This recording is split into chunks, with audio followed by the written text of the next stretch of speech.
To our government. In my administration, I'm going to enforce all laws concerning the protection of classified information. No one will be above the law.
And then they have cans of soup.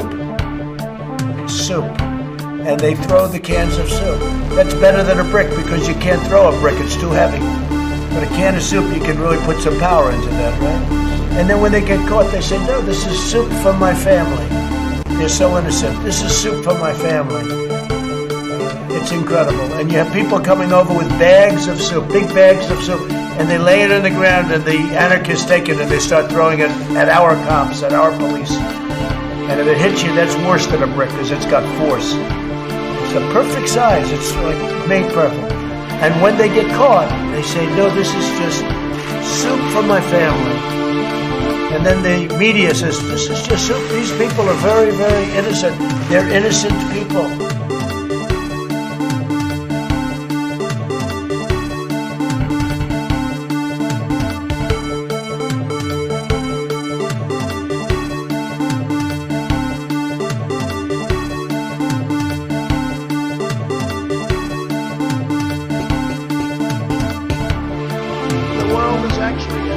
Piece of the universe, right? The world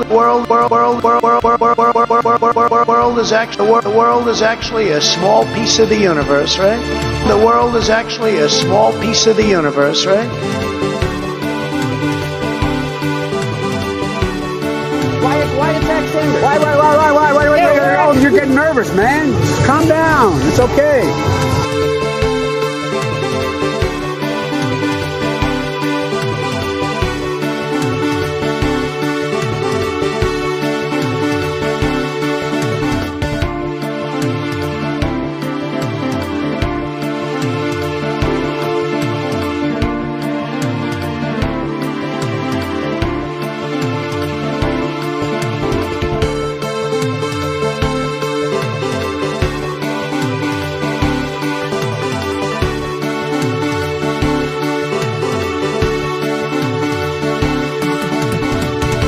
Running against the worst candidate in the history of presidential politics puts pressure on me.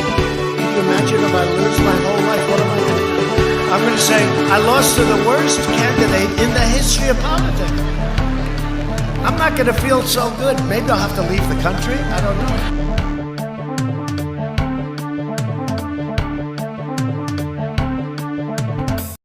Testing, testing, testing, testing, testing, testing, testing. Testing. Hello? Testing. Is it on? Testing, testing, testing, testing. Testing. Testing. I think it's on. Hello, users, and welcome to another episodic installation of the goddamn show featuring the goddamn show host. And I'm doing a show today. I'm doing a program today, and it's a good program. Well, I mean, it might be.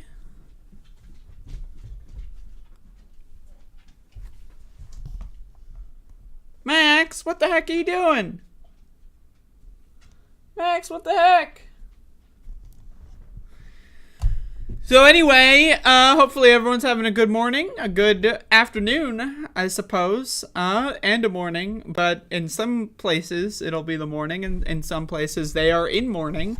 And, you know, so there you go. I want to start the show off by talking about those that are in mourning right now. The United Kingdom is in an extended grieving period, and apparently, to my understanding, there's a queue for people, a line to wait in. I heard that it was about 15-hour wait if you want to see the dead Queen's corpse, but not everyone is a fan of how the queue has been going. And so here we have a viral tweet from Dan Wooten, and here we go. That's their thing. The queue jumping of the Elizabeth line by the elite is a disgrace. Why does every MP and their four mates, not to mention Holly and Phil, think they're better than the rest of us? Unlike Susanna Reid, who lined up for 7 hours with her mum. I'd love to see one MP do the same. So, needless to say, I don't know who Dan Wooten is, but isn't it interesting that, like, they're a royalty lover, they love royalty, they just don't like to see royalty, right? Like, they love the idea that there's kings and queens, but they don't want to see what the kings and queens are able to do. I don't know. To me, my opinion is if you're against people being treated like royalty, maybe you should be a little bit against royalty as well. Of course, people are jumping in line to see the coffin, the corpse, because they're royal. They are better than you in society. We have decided that society has better people, and of course, being better is directly attached to how much money you have. The more money you have, the better you are, just at life and being a human. And so we've decided that society is okay. And as a result, people can use their money to cut in line to go see the dead bitch's corpse. And so, I don't know, to me, I think it's a little interesting. So, just wanted to throw that out there. These people that are grieving the Queen, pretty fucking stupid. I mean, they're pretty fucking goddamn stupid, in my opinion. And so, there you go, dumbass motherfuckers. But anyway, I'm gonna go hunt down my air conditioning remote. I will be back in like 5 seconds, and I'm just wheeling away. And now I'm gone.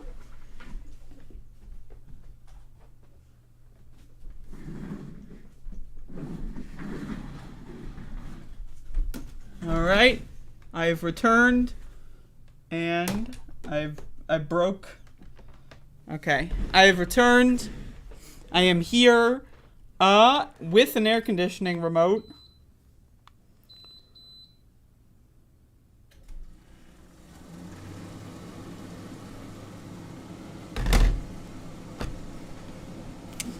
But anyway, MP stands for Member of Parliament.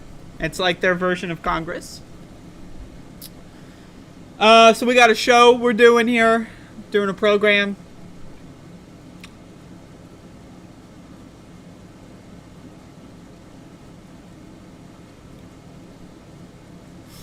All right.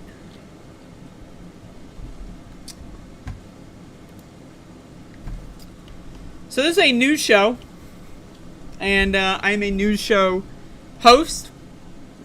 I do a news show. In fact, I'm going to do a new news show tomorrow. It's going to be called Above It All, episode 1686. But today is not tomorrow. I got like shit on my glasses here.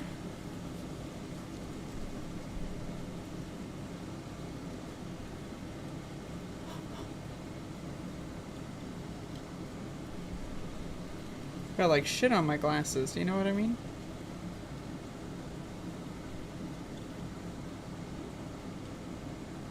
All right.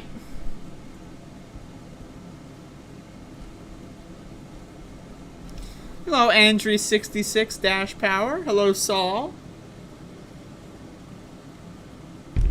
Hello, Wubutwa. Hello, DD. All right. So, I forget if this was yesterday or 2 days ago, but recently Ron DeSantis was in the news, governor of Florida, for pulling a $12 million prank. And a lot of people are wondering, oh, the liberals, now they have to deal with the immigrants, right? Well, let's see how these liberals, the people in Martha's Vineyard that dealt with the immigrant situation, have there's this statement that they had. I'm going to play probably the whole thing. It's got some extra details on the treatment of the migrants, what information they were told.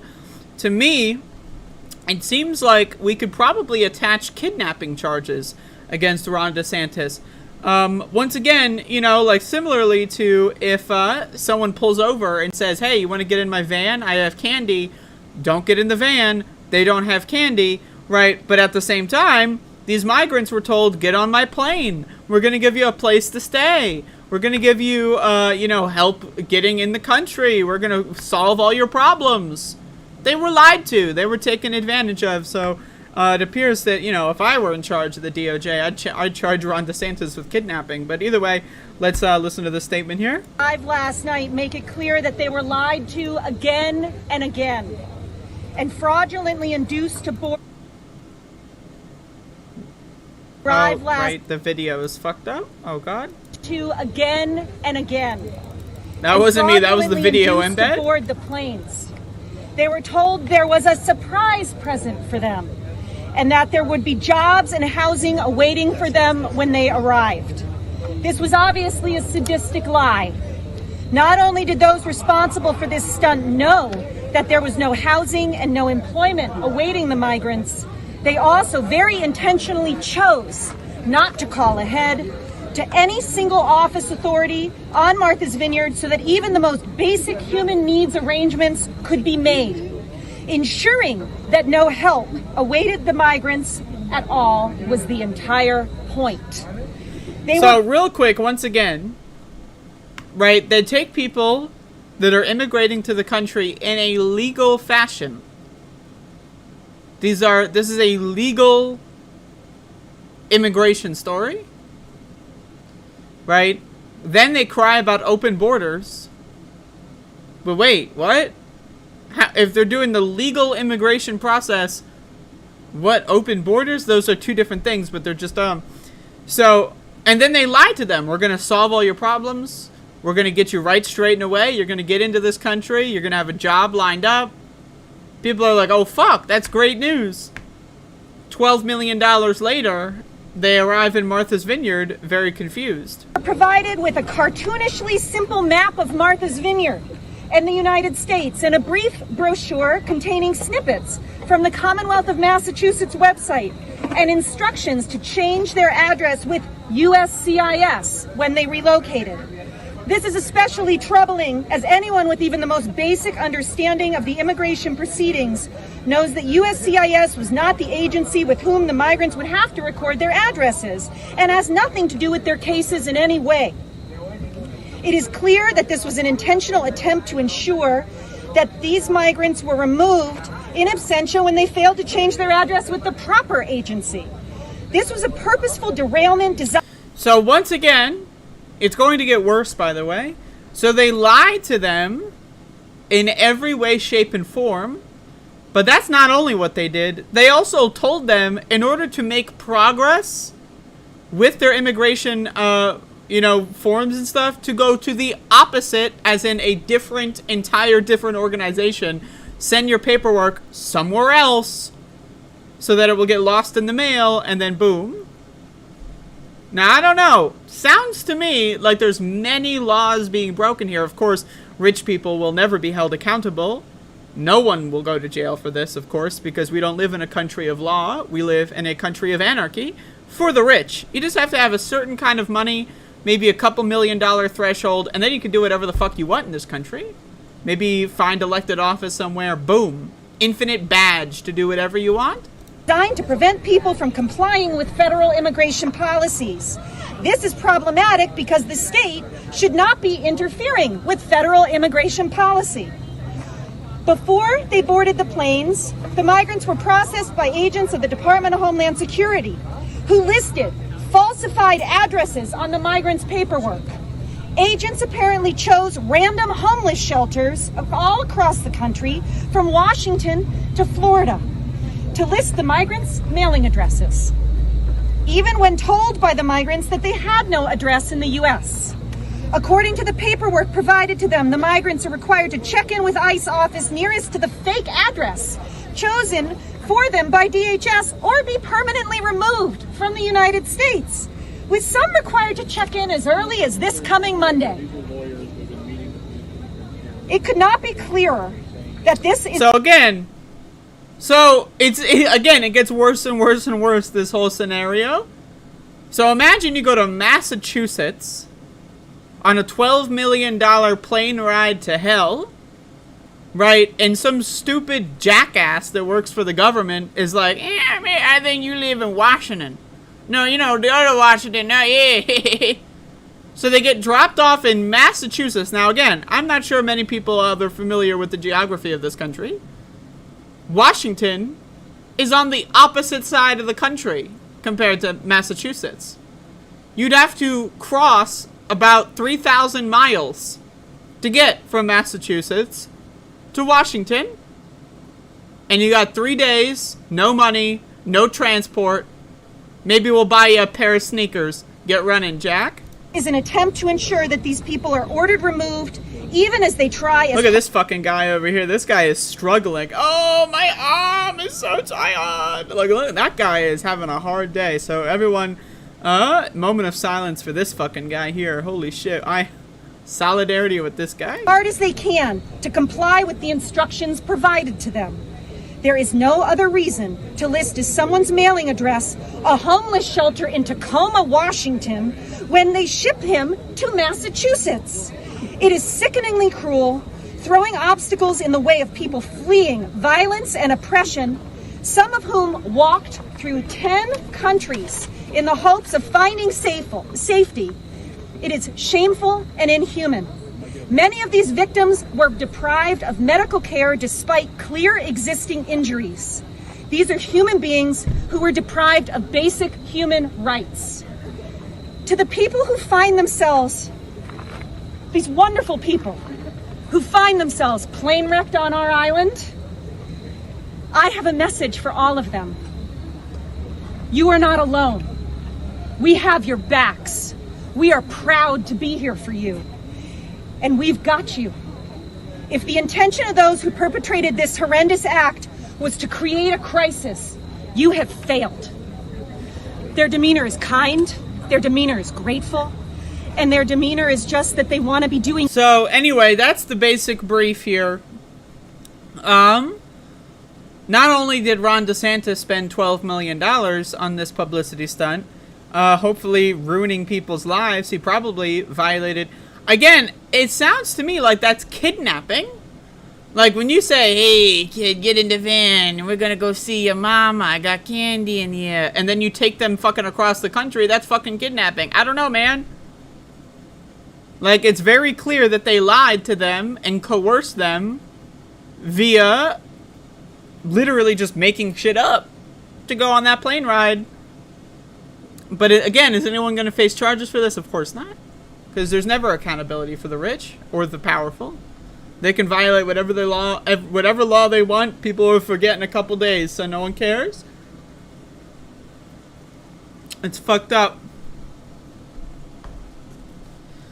It's fucked up. But, I don't know, that's America for you. We live in a really stupid fucking country.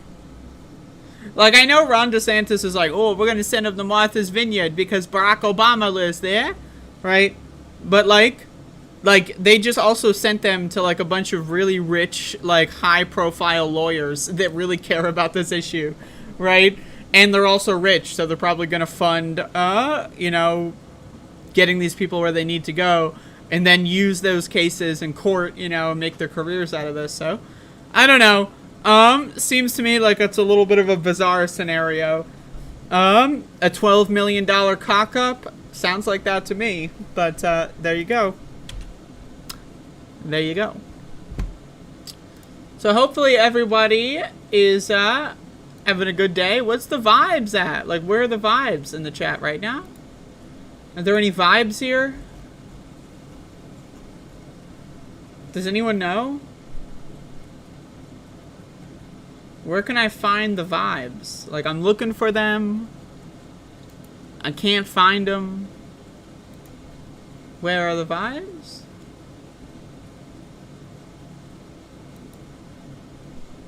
Irritated? Oh no. I have to pee. I have to pee. Well, you have to pee. Hopefully, you're not a child in Virginia who happens to be transgender. Because if you have to pee and you are a child in Virginia that happens to be transgender and maybe you're at school, you're fucked. Virginia will block schools from accommodating transgender students. In a major rollback of LGBTQ rights, the administration of Governor Glenn Youngkin will require that transgender students in Virginia access school facilities and programs that match the sex they were assigned at birth, and is making it more difficult for students to change their names and genders at school. Under new model policies for schools' treatment of transgender students released Friday evening, the Department of Education is requiring that families submit legal documentation to earn their children the right to change names and genders at school. The guidelines also say teachers cannot be compelled to refer to transgender students by their names and genders if it goes against their constitutionally protected free speech rights. Like, these people in their free fucking speech. These people in their free fucking speech. Yeah, our teachers, they can't be told to say your pronouns or whatever. But, by the way, we love free speech. Also, you can't tell us what your preferred pronouns are. You just can't do it. We love free speech, by the way, but you just can't do it. I'm sorry. So freedom for me, but not for thee. Free speech. Hell yeah? Like, what? What? Like, in the same paragraph, right? It's, we are going to restrict your access to free speech, but also we're the free speech guys? What? And the guidelines say schools cannot, quote, encourage or instruct teachers to conceal material information about a student from the student's parent, including information related to gender. Now, I just want to say, right,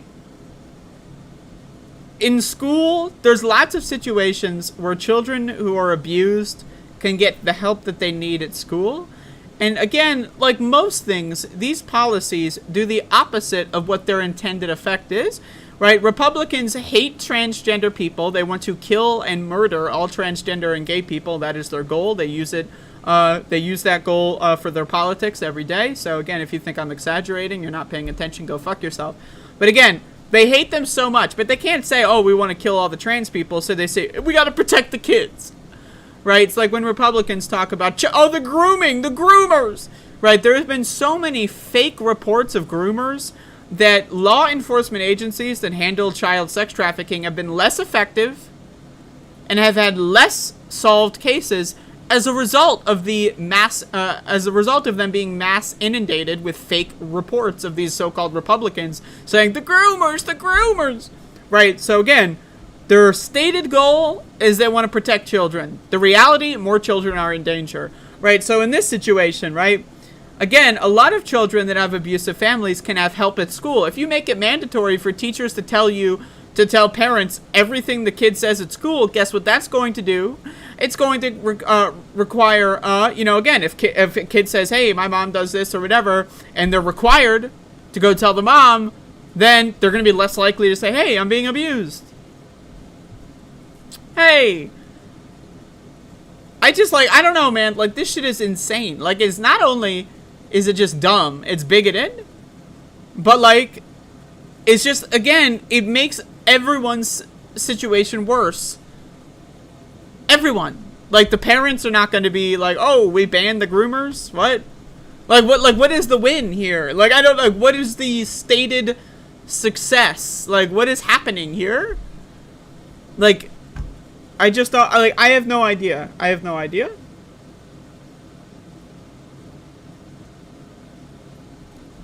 This is all just fucking stupid propaganda. Model policies. I mean, these people are insane. They are insane, psychopathic freaks. I mean, I really don't know what else to say.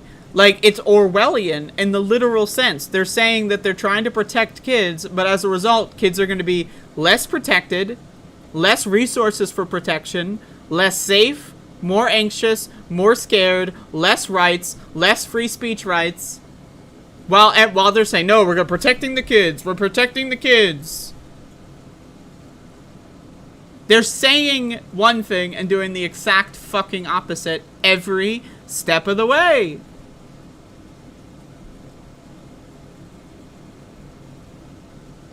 It's fucking sad.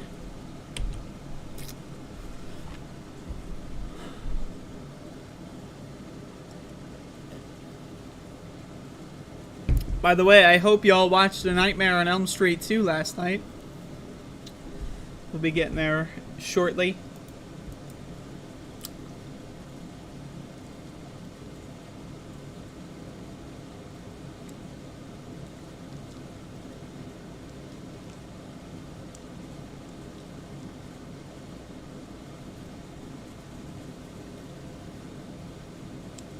All right.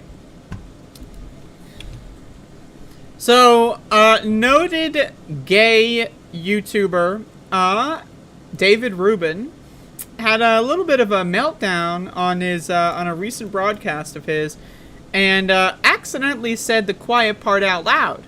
He said that if a teacher taught his kid about gender, that he would kill the teacher. Now, before I play this clip, I want to ask you something. What does teaching kids about gender even mean?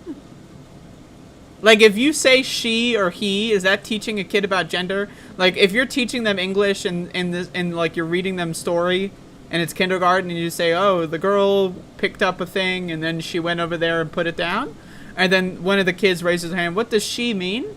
Oh, she refers to a woman. It's a pronoun. And now Dave Rubin's going to jump through the window and kill them? Let's watch. 6 years old. He's in first. Oh, I got to raise the volume here. First grade. Imagine if I found out that actually for 3 months there was a teacher talking to him about gender or sexuality.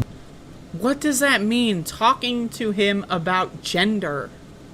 Like, there's this tweet by some stupid ass fucking bitch Republican, like, what is it, like Laverne Spicer, I think, that said we need to stop teaching kids pronouns and start teaching them grammar.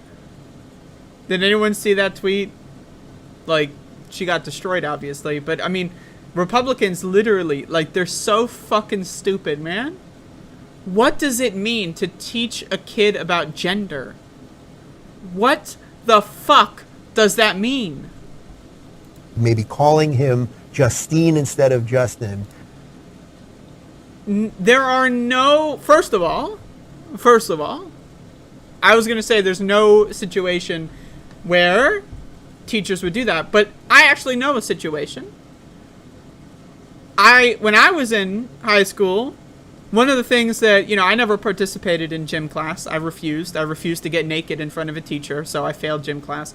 But when I was in gym class, right, the little times that I did participate, one of the things that gym teachers would do is they would misgender and call male students by girl versions of their names if they were slow. Like, let's say they're running around laps or whatever, and they're the person in last place. The gym teacher would call them a girl and say, you run like a girl, you throw like a girl. So, I don't know, I'm just saying, that is the only example I could think of anyone doing that. No one has ever said, oh, I'm just going to start calling you a woman now. Your name's Justine. That doesn't happen, right? Outside of people that are conservative and have conservative politics that Dave Rubin would agree with, saying those things as an insult and to attack students. But again, these people are insane. They have crafted a fairy tale narrative in their heads that, like Matt Washing Machine is going on a show talking about how, the Boston Children's Hospital is chopping up kids, right? These people are fucking crazy. But let's play the good part. Or sexuality, maybe calling him Justine instead of Justin, and I didn't know about that. I might kill that person. That's where we're at, right? So unless you don't want these people killed, and I mean this somewhat... Then he realizes, whoops, did I say that out loud? So, he starts going in, I would kill that teacher, and if you don't want me to kill this teacher, this is what you're going to do. Whoa, wait, I forgot. I'm on a live show.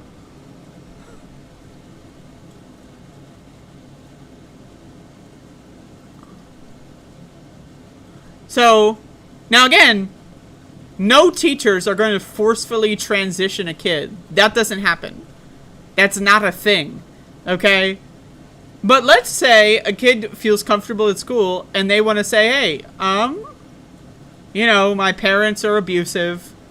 If I came out as trans, they would disown me. They'd probably kick me out. They'd put me back into foster care. They'd do something. But I am trans, and, in this classroom, maybe we cannot... And then, and now again, he wants mandating to have that teacher call the parent about this, right? But that's the only situation if a child brings it up first. A teacher doesn't go around and say, I think you're trans now. That doesn't happen. That doesn't fucking happen. That doesn't fucking happen. And if a kid would say that at school and not to their parents, there's a reason. Because their parents are untrustworthy and abusive. If someone is afraid of talking to their parents about their sexuality, right? Let's say, that's one of the things that, whenever people ask, family members that don't know anything about, they only see them, 3 times a year, right? They'll say, hey, how's school? You got a boyfriend? You got a girlfriend? How's it going? And then you say, oh, and then they, go somewhere else and they don't talk to you anymore, right? Now, again, I don't know about Dave Rubin, but most people start to kind of understand what sexuality is, pretty fucking young. A lot of people's first crushes are in early elementary school, right? By middle school, by high school, people start to really understand their sexuality a lot more, right? So the idea, right, that a teacher can't talk to a 17-year-old about gender or sexuality and that's just not allowed, or again, these people are so fucking puritanical, and ultimately they're childish because they believe in a fairy tale universe that doesn't exist. There is no fairy tale universes where, unless someone is asexual, which is a thing, but there is no fairy tale universes where people are 15, 16, 17, they have no idea, they're not attracted to anybody, then they turn 18 and then all of a sudden it all dawns on them. That doesn't happen. That's not how the world works. And Dave Rubin, this is why people are calling bomb threats into children's hospitals.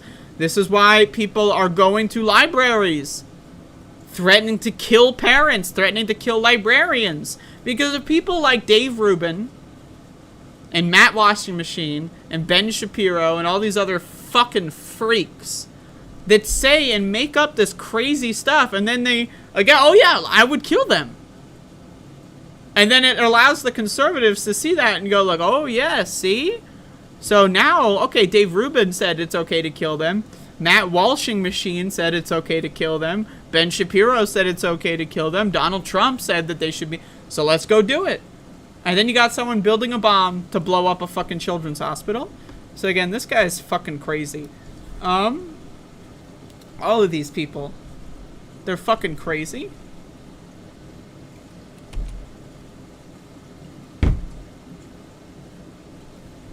Crazy ass shit.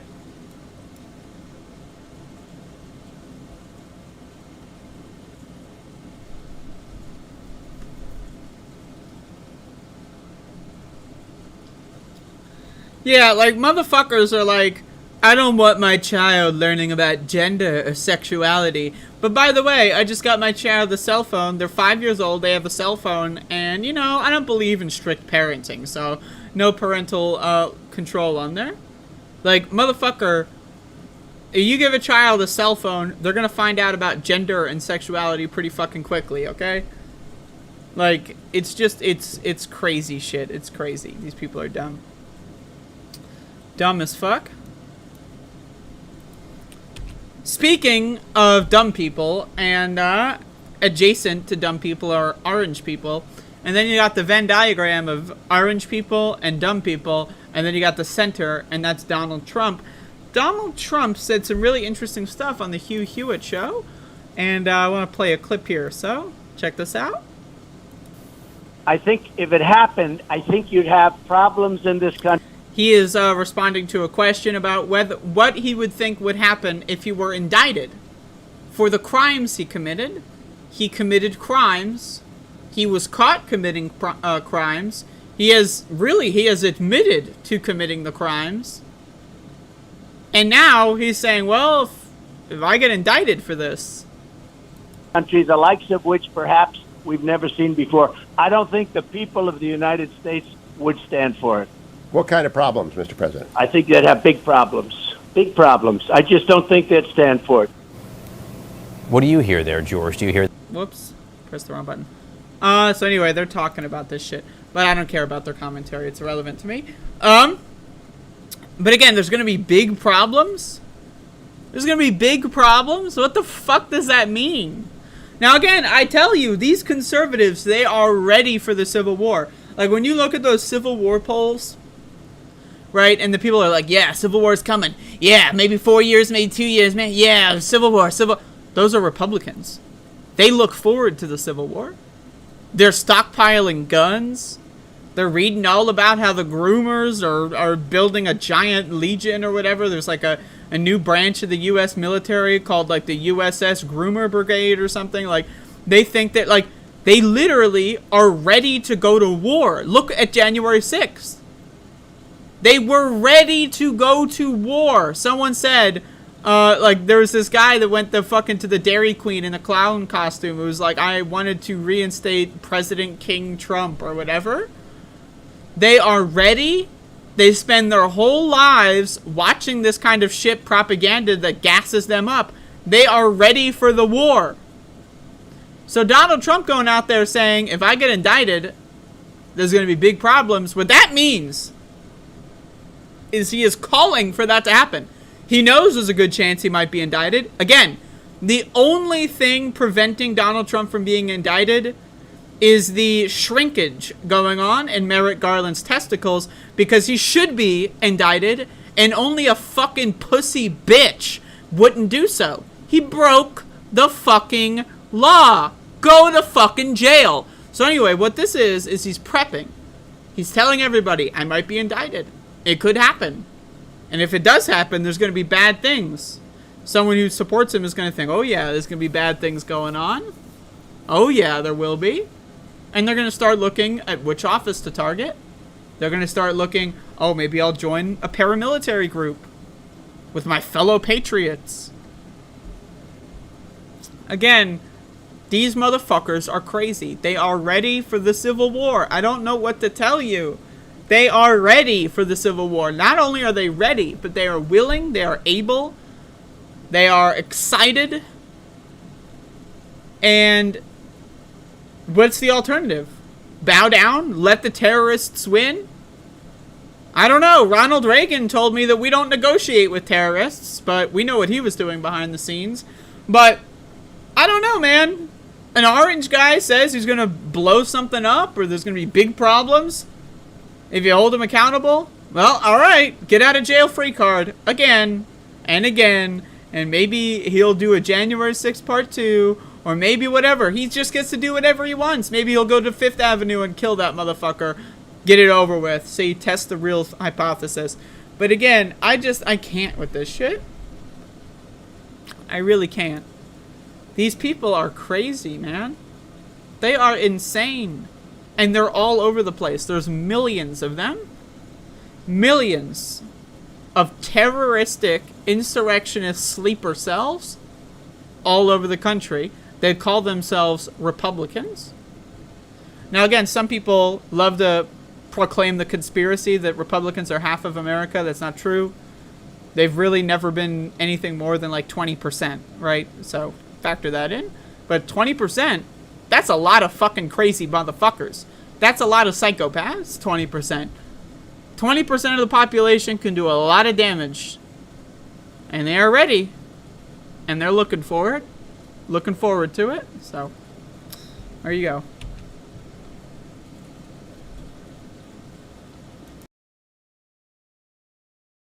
Whoops, I accidentally clicked something. How are the vibes? What's the show like? I'm not gonna lie, y'all. I'm pretty fucking high this morning. So, I'm kind of like, you know, I'm barely here. So,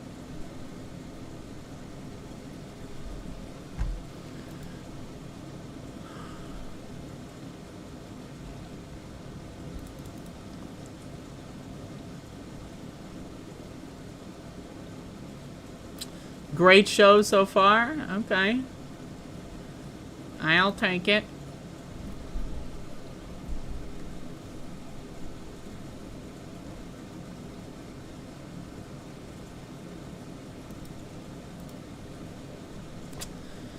Terrified of living in a country with such terrorism problems.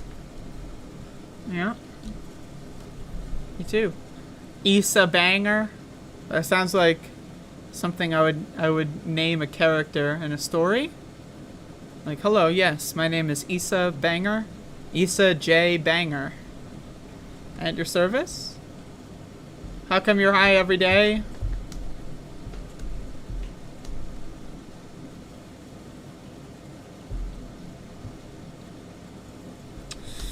Anyway, let's talk about one of my favorite subjects.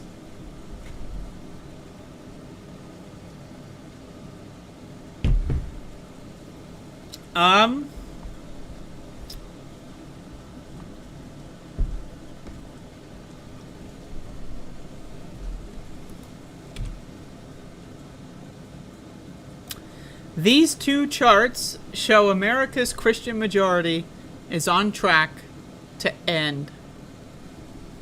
So once again, just to get all my biases on the table, you see this remote control? This goes to my air conditioner. Right, you see this table? Well, you can't see it, but you can hear its existence.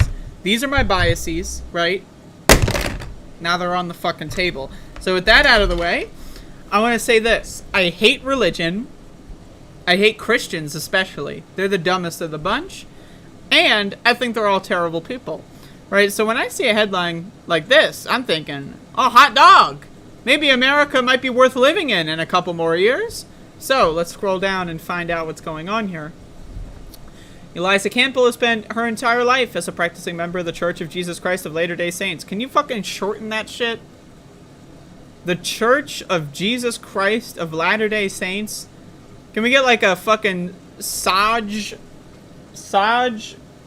Clididdles? Like, I don't know, maybe, I guess that doesn't, I don't know, but fuck.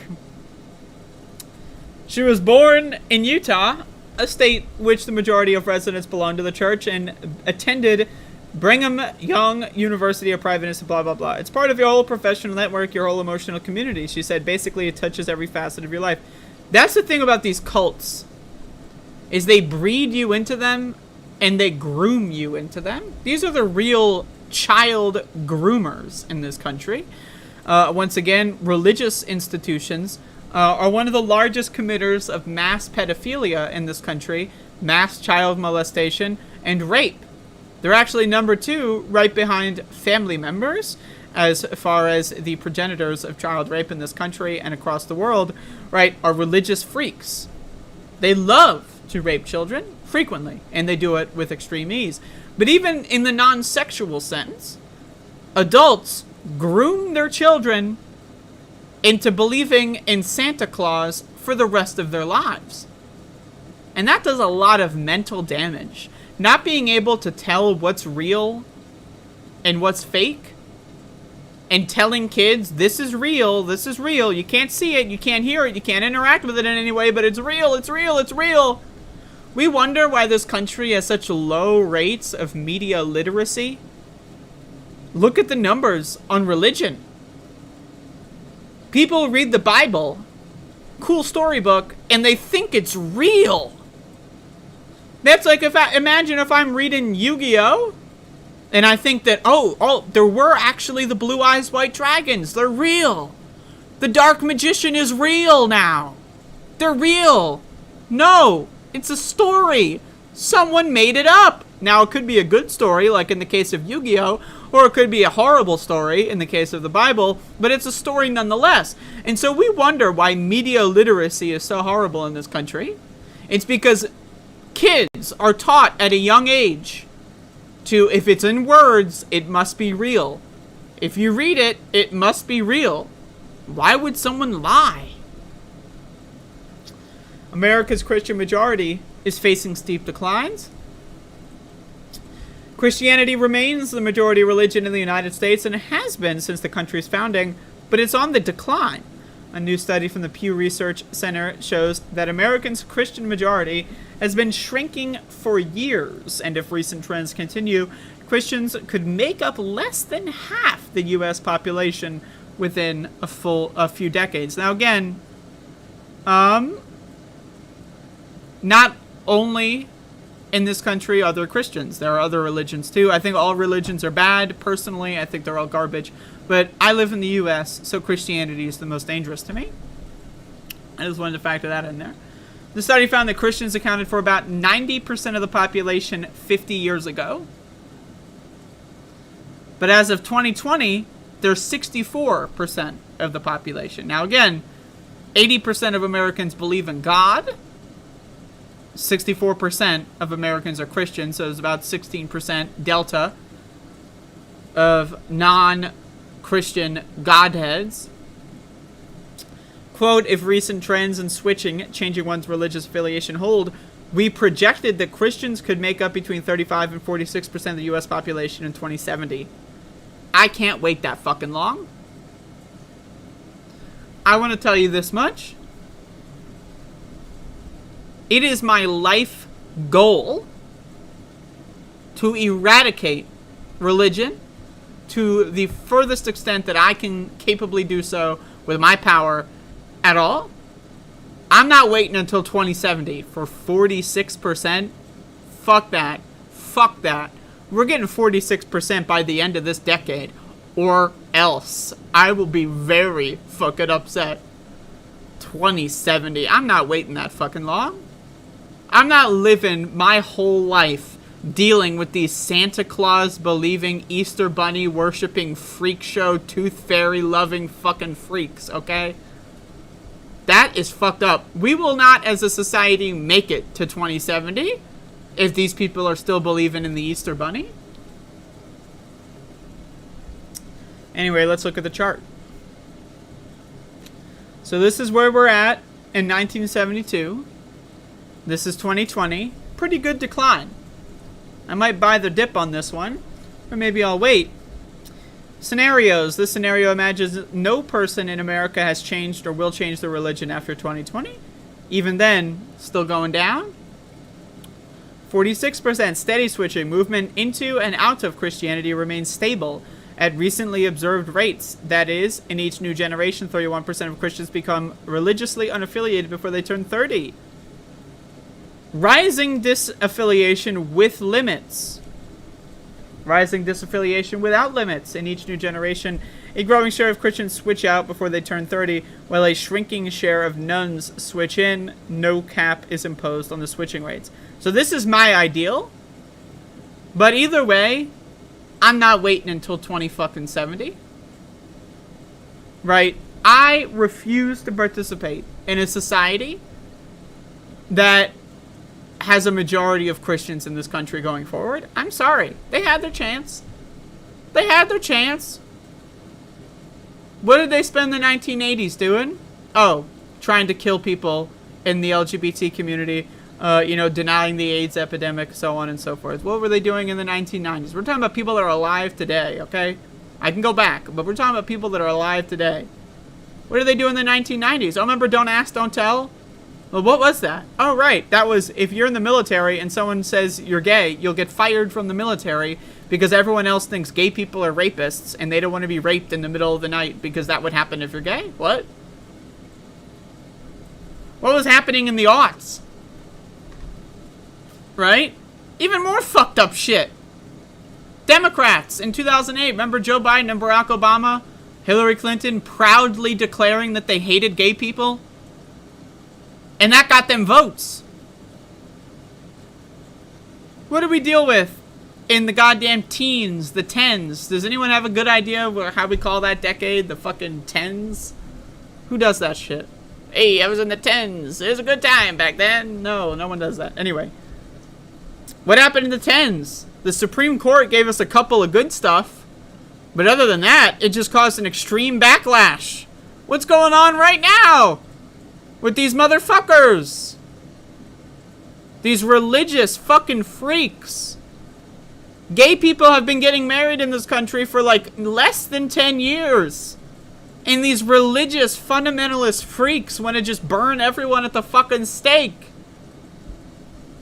So you know what? I'm sick of these motherfuckers. I am sick and tired of these motherfuckers. Fuck the religious people, even the good ones. Because guess what? You might think you're a good Christian, but you still believe in Santa Claus, and that Santa Claus is doing a lot of fucking damage. So how about next time you think about being a good Christian and telling another atheist how good of a Christian you are, how about you tell the other Christians how good of a Christian you are? Because guess what? I don't want to hear your stupid ass fucking garbage. I don't want to hear it. I don't care if you're a wannabe good Christian. I'm glad that you want to be good. But guess what? If you really were a good person, you would acknowledge that religion is garbage. You're an idiot for believing in talking snakes, talking fruits. Evolution is verifiably proven, and if you're a Christian, you can't believe in evolution. And if you are a Christian and you believe in evolution, guess what? You're not a Christian because the Bible is proving you incorrect, unless you think, oh, the Bible's just a metaphor. Well, the Bible's just a metaphor. Why do you believe in God? Go fuck yourself with that shit. Go fuck yourself with that God shit. You tell me you believe in God, I want to stay the fuck away from you. Yeah, that's right. You can call me a bigot if you want. It's called self-defense. I don't want to be around these fucking religious freaks. I don't want to be around you. You're a child. You are mentally 8 years old. Santa Claus is not real. I don't know what to tell you. Jesus Christ is not real. He is not real. You're an adult? And you believe in the Easter Bunny? I'm sorry. Go fuck yourself. Go fuck yourself. How can I take you seriously? How can anyone take you seriously? Like, if I came out here and started talking about on my show that I believe that in 2035, like, fucking, like, an eggplant race is going to rise from the underworld and take control of the world, you would fucking think I'm crazy. You would think I'm a fucking crazy person. But someone's allowed to go up here and say, Lord, praise Jesus. Let me poke myself on the chest and my forehead. Oh, Lisa, so good for the bountiful harvest. And that's normal? What? So I don't care about whatever good Christian people want to name in the chat. I don't give a fuck. As far as I'm concerned, they're all fucking stupid. They're all fucking stupid, and none of them can be trusted. I don't care. I'm sorry. I don't care. If a religious person wants to try to tell me why I should trust them, maybe they should be spending that time talking to some of their fellow people in their own communities instead of blabbing in my fucking ear. Because how can I fucking take you seriously? I mean, seriously, what the fuck? What the fuck? What the fuck? How can someone possibly say that they're going to be on the side of facts and logic when it comes to, I don't know, healthcare for the sick? Facts and logic when it comes to climate change? But when it comes to Santa Claus, if you believe in Santa Claus, how could I possibly trust your opinion on anything at all? What am I supposed to do? Just ignore it? Elephant in the room? Hide it under the rug? Oh, this fucking crazy bitch believes that the fucking oceans are gonna start boiling, and then like the Loch Ness monsters, like 5 of them are gonna come out and they're gonna fly into the air and create like a super fucking like super Loch Ness monster that's the size of Jupiter, and then they're gonna eat the planet. I don't know. They're fucking crazy. Why would I take them seriously? So anyway, fuck religious people.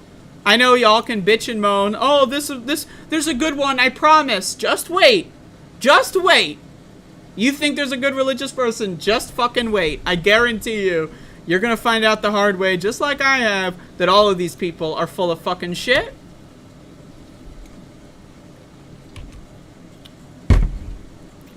I'm sorry, man. I refuse. I refuse to not talk about religion and politics at the table. MLK was 1960s. We've had this conversation, Tyler, you stupid motherfucker. Was there an internet in the 1960s? No, right? If someone is religious fucking 300 years ago, I don't care. Who fucking cares? We're talking about 2022. We're talking about the future. We're talking about the MLK died a long fucking time ago. We're not talking about fucking MLK. We're talking about the future of this country. And guess what? I hate to say it, MLK fucking failed. I don't know what to say. He failed. Didn't fucking work. Turned out all the other Christians hated that motherfucker and worked with the government to fucking kill him. So this whole, oh, we're gonna have a Christian fucking front, didn't fucking work. Sorry. Christians in this country are evil. They are evil. They are evil. Do you see what these people do? Do you see what they do? They will kill their own people at the drop of a dime because they're not as racist as them. They will kill their own people just like that if they don't hate gay people as much. They are evil. Christians are fucking evil. It doesn't matter how many so-called good Christians you have. The only good Christian is an ex-Christian. It's that fucking simple. They failed. This whole idea of bringing people together with God failed. It failed. It was a failing strategy. It failed. Why? Because the Christians were like, fuck that shit, let's kill these motherfuckers. How can you be a fucking Christian in this goddamn country? I really just can't. I can't with these fucking people. I just can't. I'm sorry. Like, again, if you believe in the good parts of Jesus and it's a good tale and Jesus was a good guy, guess what? You're not a Christian. You just like a book. Like, I love Yu-Gi-Oh! Do I base my whole personality and religious beliefs on, oh, I think Yugi is a great character and we should all live like Yugi? No, because that would make me a little fucking weird. Just say, I like the book. Jesus is a cool character. All right. It's like if I made a fucking religion around Better Call Saul or some shit. It's a good show. I love the show. I love talking about the show. But I'm not gonna walk around and pretend like fucking Saul Goodman's talking to me in my fucking sleep, okay? My God.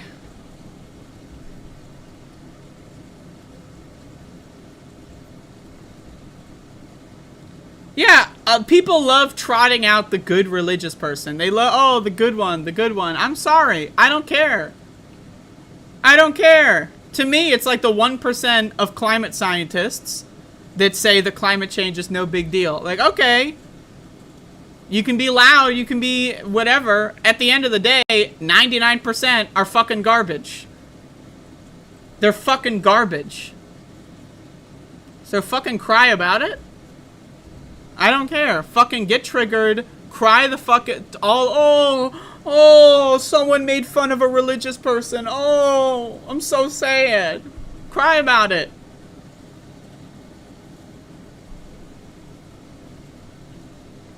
And I'm not allowed to talk about it. These people can talk about it on their shows. Praise God, praise Jesus, praise God. Oh, about the table. We're gonna be at the table. Let me thank God for this meal. And oh, praise Jesus and Lord have mercy and that the Lord saves us. And remember, folks, the Lord's watching over us. And I can't say anything.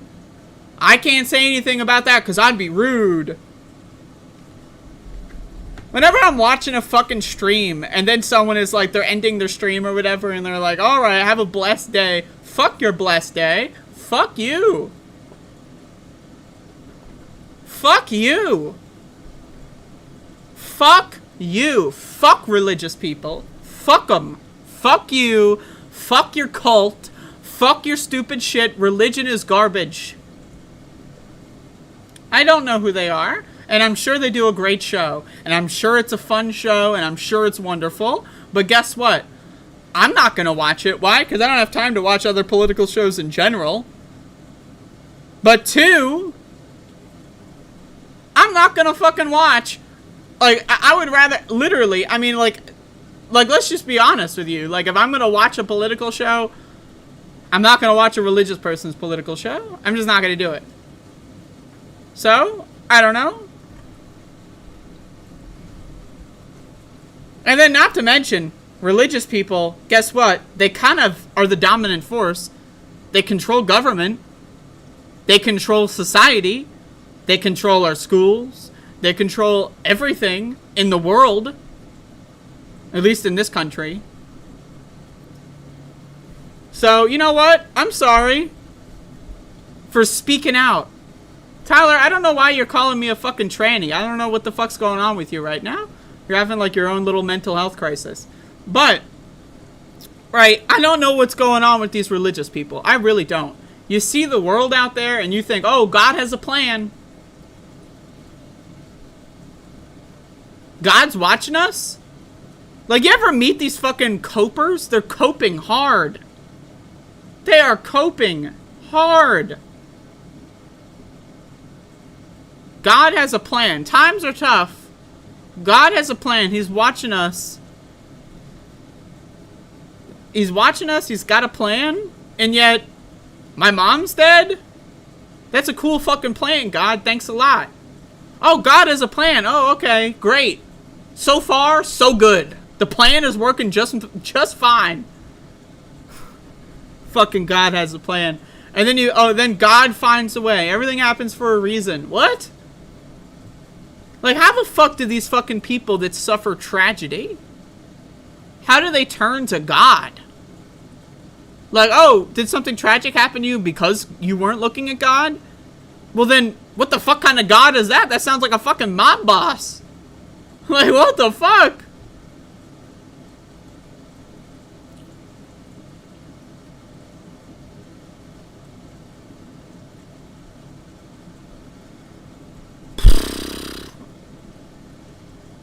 Like, I can't accept that someone can believe in Santa Claus and I'm supposed to engage with them as if they're a serious political actor.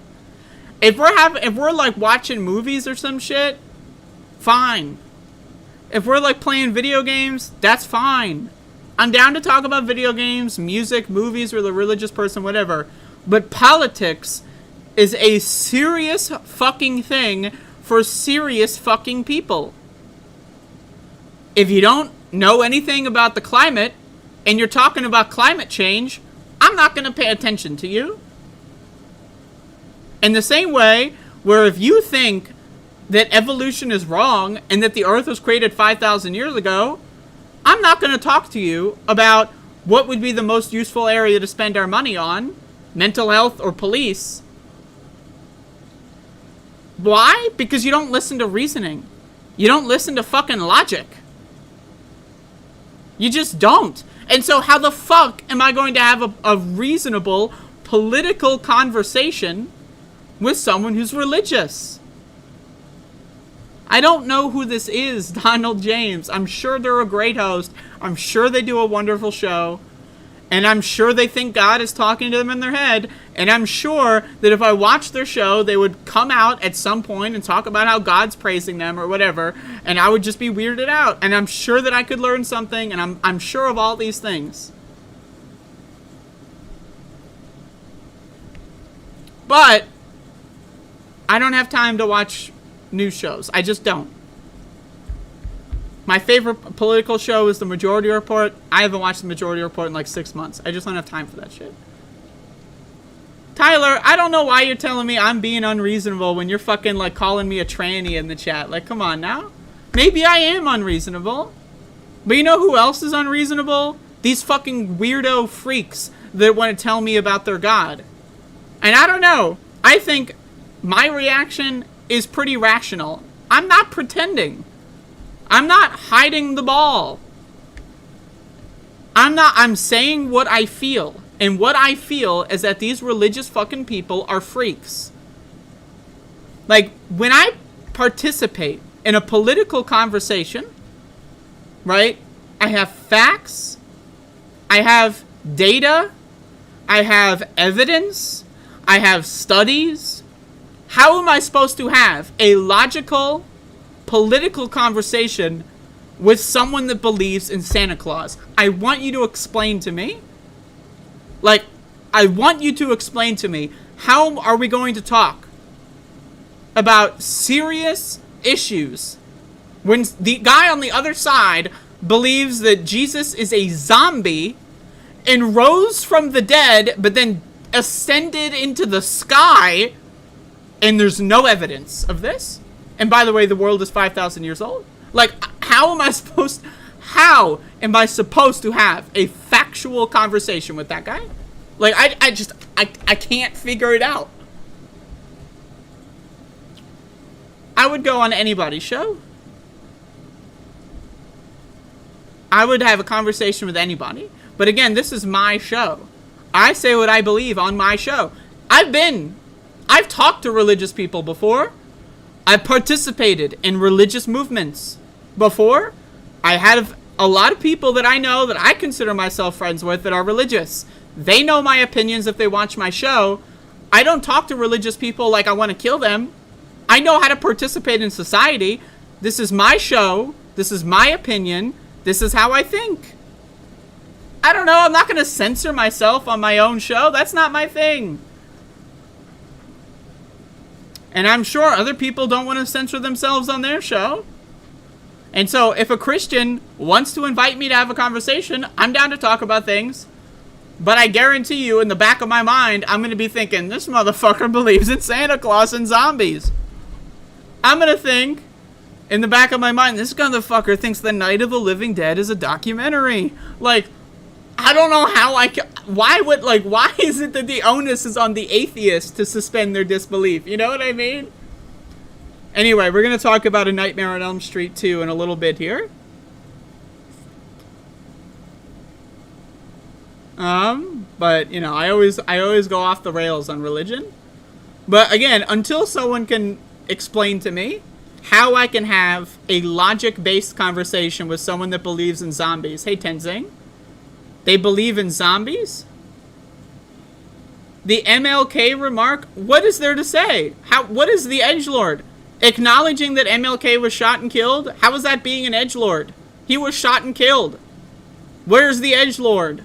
MLK, my opinion, one of the greatest people, not just in American history, not just in human history, but in the whole world. I think he's wonderful. But guess what? We don't live in 1960. We don't live in 1960. We have the internet. I never said 300 years ago and 1963 are the same thing. I was providing multiple different examples from multiple time periods. 300 years ago, these motherfuckers were living in the goddamn Protestant era or whatever the fuck. They're like, oh, we're going to rebel against the Catholic Church. That's what I was talking about. But anyway, again, they didn't know any better. They didn't have books. They didn't have fucking knowledge. We have the internet. I'm sorry, but 1960, we can learn lessons. We can learn lessons from history. And guess what? A lesson we should learn from history is religion fucking fails. That's a lesson we should learn from history.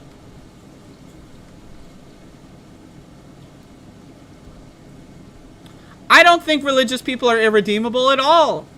If someone wants to say, I've never had this conversation with a religious person, but hypothetically, if I did, and they're like, so, and I asked them, do you really think that there's zombies and that they flew into the sky? And they start going like, well, actually, now that you think, and they say that they don't. Guess what? I want the best for everybody. I want people to read. I want people to learn. That's why I endorse, increasing public schooling. That's why I hate public schooling as it is, because we don't actually learn in school. Oh, trust me, Tyler, trust me. I lived in North Carolina for multiple years. I have met many religious people. Trust me, I'm aware that they exist.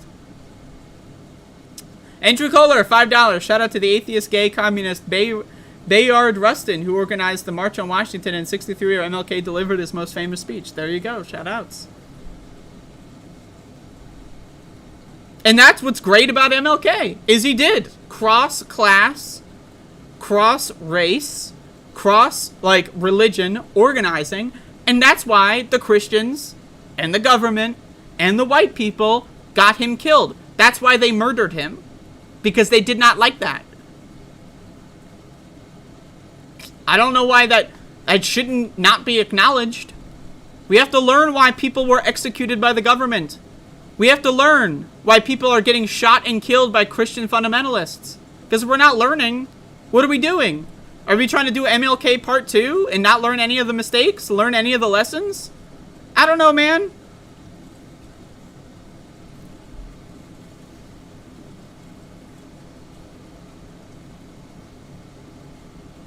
Y'all motherfuckers keep telling me about Dr. Richie. I need you to understand. I don't know who Dr. Richie is. I'm sure they do a great show. And I'm not insulting Dr. Richie. I'm just insulting the idea that people believe in Santa Claus and zombies and they want to be taken seriously. In the same way that when your uncle, who is like a fucking QAnon guy, starts telling me about how the climate's not changing, it's just the liberals, guess what? I'm not going to listen to them. They're not a great source of information on that subject.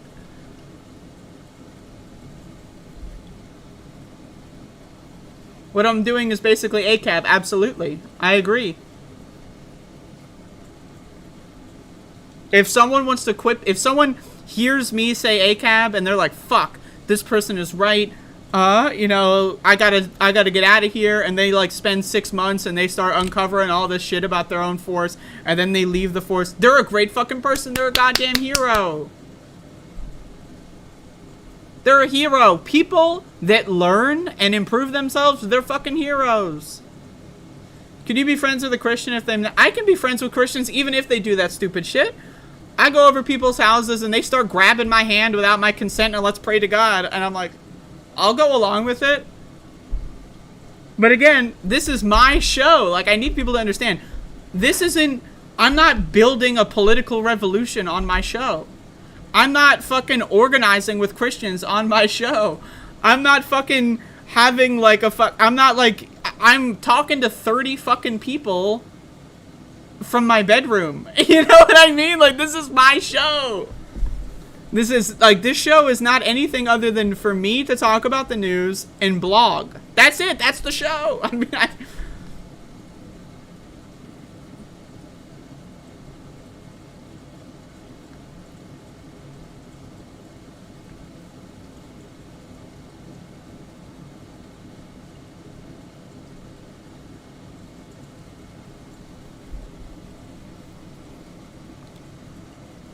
It's all good, Tyler.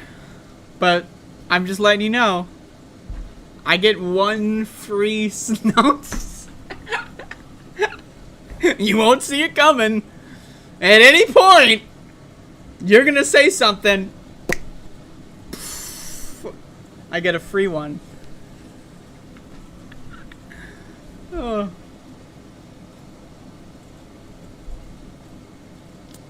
I'm not advocating to suppress religion in any way. I'm advocating to eradicate religion through vaccination. In the same way that we eradicated, and I say this with the literal past tense, polio. You solve the root problems. You prevent it from taking hold. Religion is a virus. Religion is a transmissible virus. It is a disease that can be transmitted from not even like no bodily contact. It is a thought virus. It is a cognito hazard. That's what it is. People will get that shit and it gets in deep. They get a hefty viral load, especially if they're kids. They're more susceptible.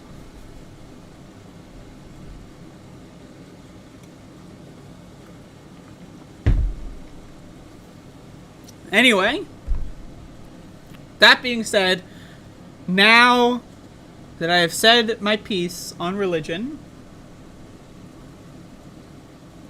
let's talk about A Nightmare on Elm Street 2, folks.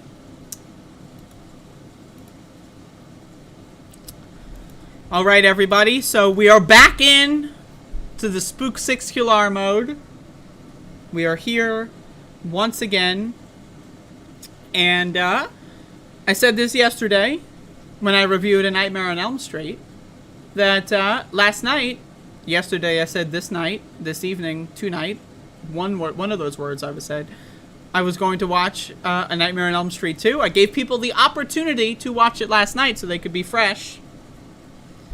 And now we're jumping in. So A Nightmare on Elm Street 2. Now, my opinion on these movies, right? I've seen every A Nightmare on Elm Street except for the new ones, so I'm looking forward to that. And my opinion is the first one's got that great classic vibe. The second one, excellent fucking sequel. It's a little goofier. It makes a little less sense, right? But it's a banger. Alright, so A Nightmare on Elm Street 1 mostly deals with introducing the character. It introduces the, you know, you can't tell if they're asleep or if they're in the, you know, if they're in the dreamverse, if they're in the real world. You can't tell. It has that sense of lingering anxiety, right? This one expands upon it in an interesting way, because they could have just done the same thing. Oh, people are having nightmares. But this one, the way that the sequel works, where this time Freddy is doing the nightmare thing, but instead, right, instead of just giving this guy nightmares, Jesse is the main character, right? Instead, he controls him and commits crimes as Jesse while Jesse is sleepwalking. I mean, wow. I mean, what a concept. What a concept. Like, so they take the character of Fred Krueger into a new direction with new powers, and they do it in a great way. In my opinion, A Nightmare on Elm Street 2 is scarier than the first one. I think the first one hits harder just because it is the first one.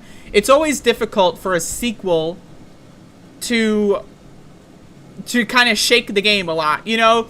Usually sequels are like, oh, Jason is here, and he's got a knife, and he's got a machete, he's gonna, oh, Michael Myers is back again! Remember when he burned in the house? Oh, he's back now! Right? Or like, you know, oh, there's another guy with a chainsaw, he's coming in, right? You know, there's always like, you know, it's always usually the same thing, and I love that kind of stuff. I love the movies where it's just each one is the same, but with a different cast, and like, you know, I love that shit. I think it's entertaining. I love it.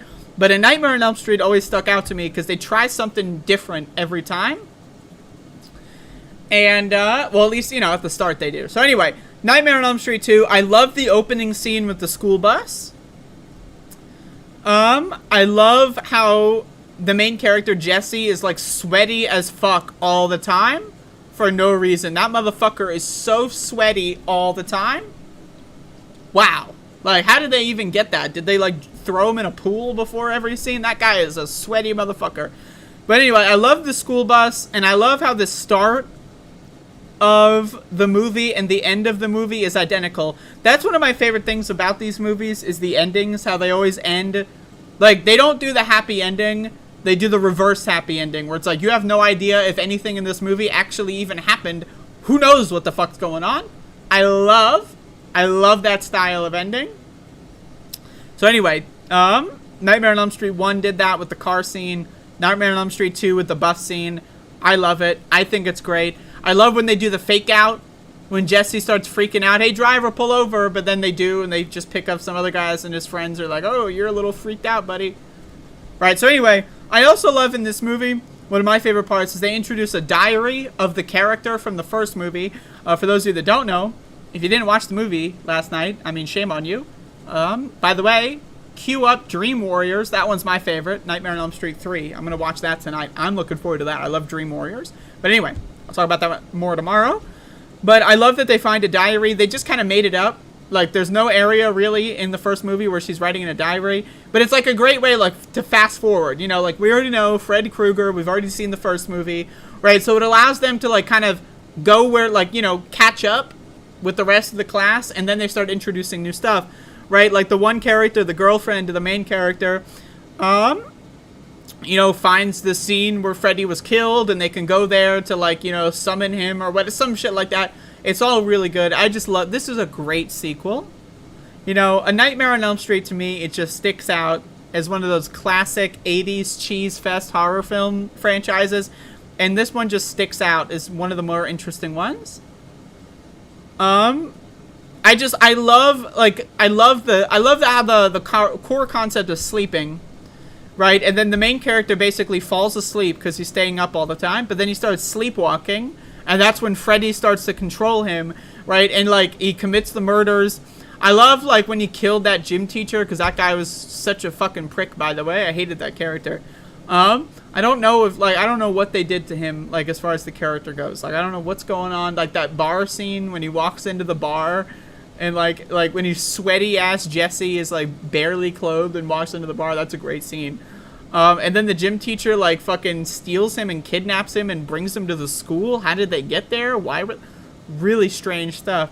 But anyway, I love the scene at the pool party when Freddy's, like, jumping around and killing people indiscriminately. I love they just, like, start stabbing people. The effects, one of my favorite effects in this movie is the scream and the eyeball and the throat.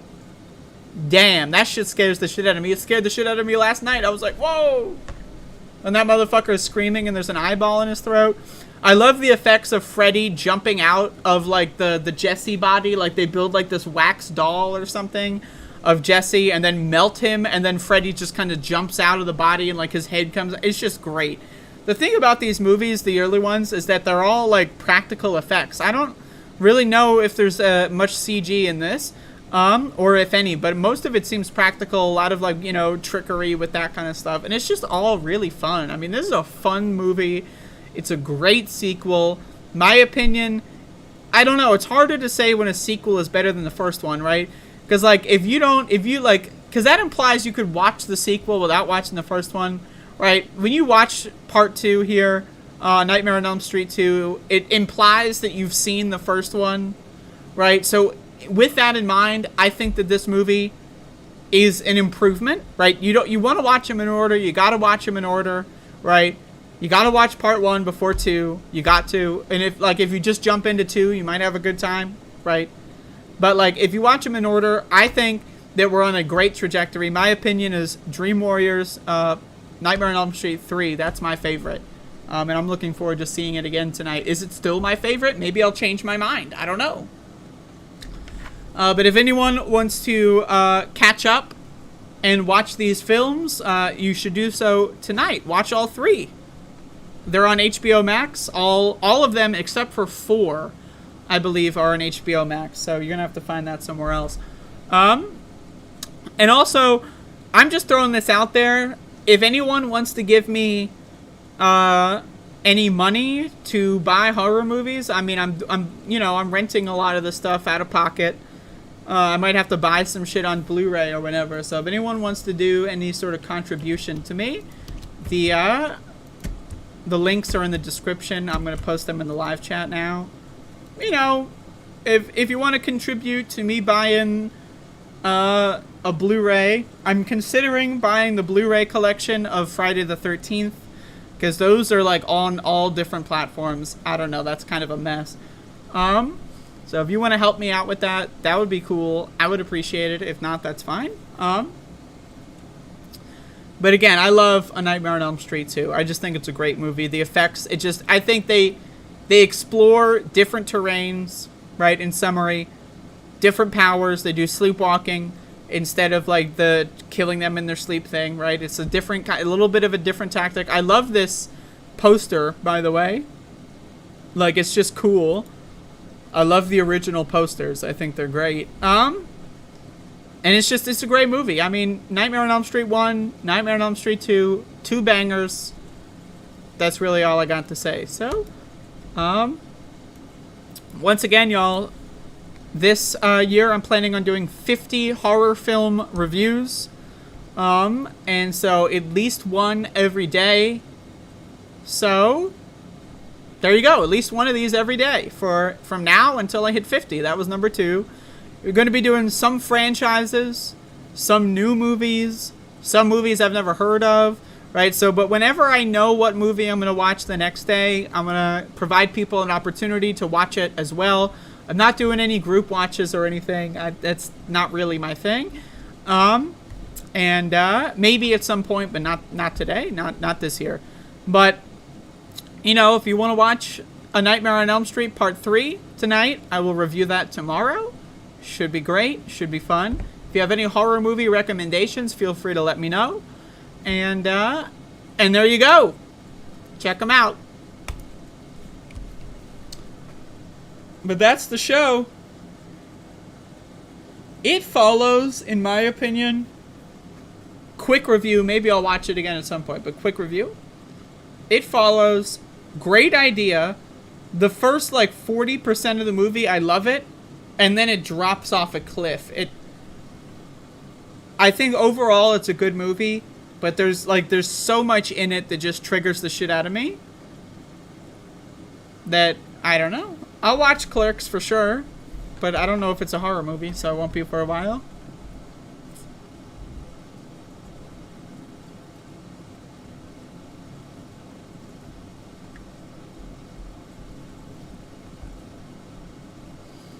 Damn, Tyler, that's something like a Christian would do.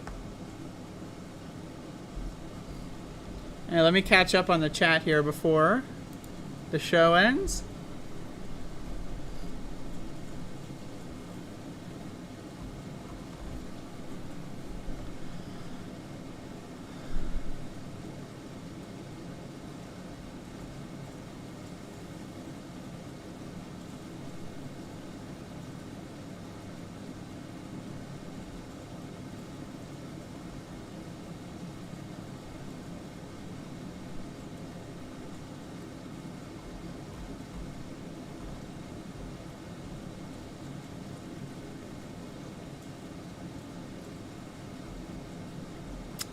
Anyway, cool show.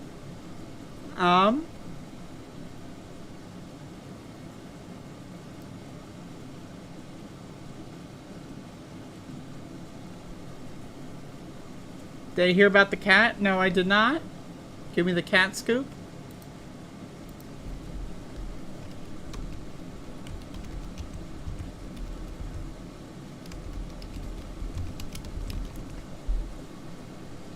His name is Kiki, and he likes to dance. That's great. That's good news.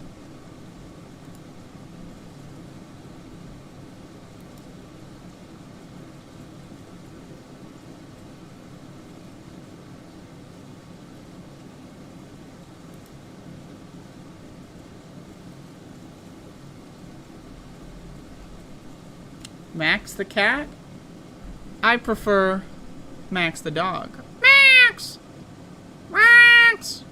Oh, look at that puppy. Alright. Anyway, that's all I got. So, there you go. I'll see y'all tomorrow. I might do a Twitch stream tonight. So follow me there if you'd like. And, bye-bye.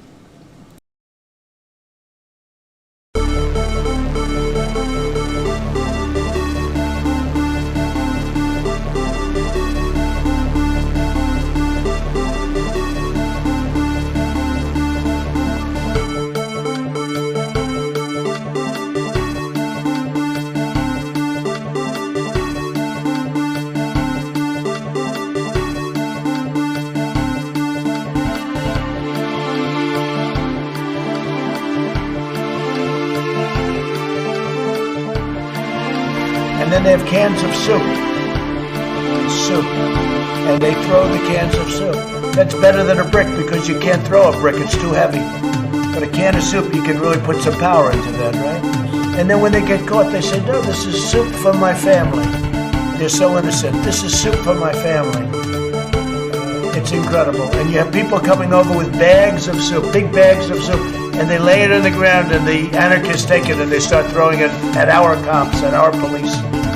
And if it hits you, that's worse than a brick because it's got force. It's the perfect size. It's like made perfect. And when they get caught, they say, no, this is just soup from my family. And then the media says, this is just soup. These people are very, very innocent. They're innocent people.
Seriously, hot sauce. I've been eating a lot of hot sauce, a lot of raw peppers and hot sauce.